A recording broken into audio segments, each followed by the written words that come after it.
Next, let's talk terrain.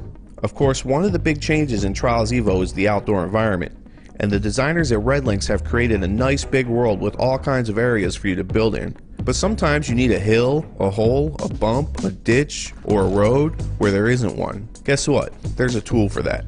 Start by opening the new object menu and scrolling over to the environment category. The first subheading is terrain modification, and it only contains one tool, the terrain shaping tool. Spawn one of these in the editor and make sure you have a clear view of the ground so you can check out what it does. We will of course start by checking out its properties. First is the category.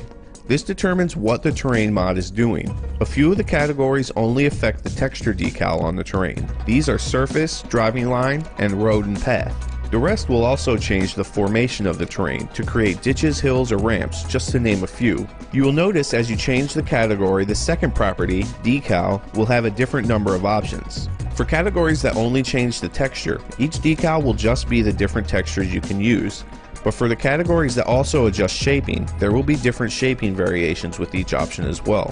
When using the tool to shape the terrain, you can also choose to use the terrain's original texture by unchecking the decal checkbox. The colorize option will bring up a color picker you can use to change the color of your decal, and alpha will adjust the transparency of the decal. Finally, with the clear foliage checkbox selected, any grass, bushes, or trees that are within the area affected by the shaping tool will be automatically removed. Now we've covered the terrain shaping tool's properties, but we're still not done. There are a few more important features to look at. First, there are 3 states to choose from when manipulating the tool in the editor. These states can be changed by pressing the RB button. First, we have rotation. This mode is identified by the big red circle that appears around the shaping tool icon. In this mode, you can use the left and right triggers to rotate the shaping tool. You can also use the analog sticks to move it around and R3 to snap it to the driving line.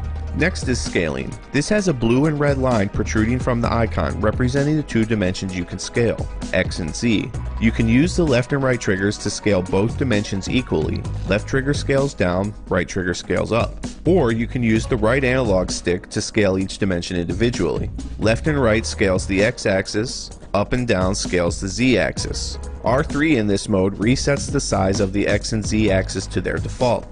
The last mode is height, and it is represented by the green line coming out of the top of the icon representing the Y-axis. In this mode, you can use the left and right triggers to scale the height. This mode of course has no effect if you are working with one of the texture only categories. One thing to note is that the height will scale differently depending on which category you have selected. So for example, if you're working with a hill, right trigger will make the hill larger, but if you're working with a hole, right trigger will make the hole deeper.